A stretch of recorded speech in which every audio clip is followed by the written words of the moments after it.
This year's been, I've seen a big increase in my driving efficiency. I was #1, I think, total driving. I don't know if I still am, but I was heading into the US Open anyway, and that's a category I've never done particularly well in before. So for me, that's a lot of that's been down to being very comfortable with the technology.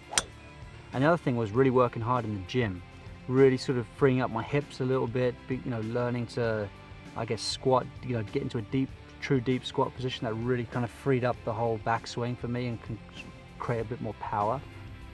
The key to hitting the ball well though as well, and hitting it longer, is also good rhythm. I think that's one thing I work hard on, is how I take it very smoothly away from the ball, and I feel like the backswing develops. I feel like a lot of people are in a bit of a rush to get to the top, and certainly in even more of a rush to get to the ball.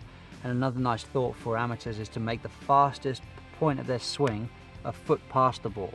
It'll never actually be the case. You're always going to be the quickest at the ball, but if you're thinking about the fastest point of your swing being past the ball, I think you're going to be a lot more patient into impact. One thing that I think has helped me become a good iron player is learning how to, learning to feel impact. And there's a lot of different variables in impact, and a lot of it is due to attack angle. And this is where the TrackMan's helped a lot of players and a lot of coaches, is that basically angle of attack, in a sense, affects club path. The steeper you swing into the ball, the more left you have to have your path. The shallower you are, the more you can have it down the line. So there can be many different types of swings, but they need to kind of match up. So if you swing steeply, you better be swinging to the left. Basically that cancels out the path, that gives you a zero path. And so I think that understanding of TrackMan and the laws of the geometry through the ball, I think that's been incredibly helpful. But I guess compressing the ball, hitting down on it, that's what I've probably increased more than anything with working with Sean. I used to try and sort of be very shallow and return the club at 90 degrees. I now have a little bit of forward lean with the hands at impact, and I feel like that really helps my strike, but also it stabilizes the face through impact as well. To get forward lean, you have to get your weight onto your left side. If you're hitting from your right leg, you're always going to flip it. So basically, just really getting through the shot, feeling like post impact, you've got 90% of your weight on your left leg. I think if you do that, you're going to start to at least give yourself a chance to make a good impact. When you're creating power in a golf swing, it's all about the ground up. Your ground reaction forces driving your legs. Your legs are going first, and then your hips, and then your arms, and then your hands. So that's the chain. And I think when you get to wedge play, it's the opposite.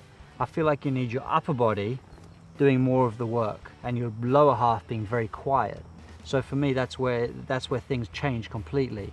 If you want to hit a soft wedge shot, you need to be really feeling like it's all upper body related, and you almost need to make sure that you've always got your upper body turning more than your lower half, and that really gives you a nice shallow hit through the ball, but gives you a very soft flight. There's lots of intricate little things you can do with your hands, and you can play it where your hands finish in line with your forearms. That's going to give you a mid trajectory, and to hit a higher shot, you're having your hands above your forearms. Putting's been the area of my game that I've kind of really had to fight hard to find. I mean, I've tried to be perfect with my putting stroke, and that's not the way to make putts. I've had my putting stroke perfect on the putting green and go out and make nothing. I think it's the ability to read the greens, and I do a lot of that now with my feet, believe it or not. I'll walk around the ball in a bit of like a semicircle, and I'll try and feel the point in the green where I'm walking downhill, and there's a point where you start to move uphill.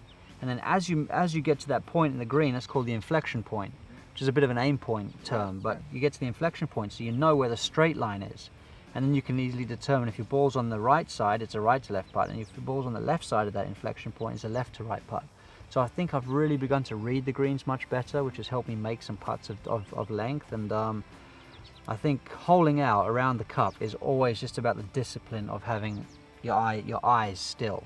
I think as soon as you start peaking with the short ones, I mean, that's where, if your eyes move, your upper body moves. If your upper bodies move, your hand, it just creates all sorts of problems. So for me, the biggest thing an amateur can do is keep their eyes still and feel like the putter goes past their sort of peripheral vision, keeping their eyes very quiet.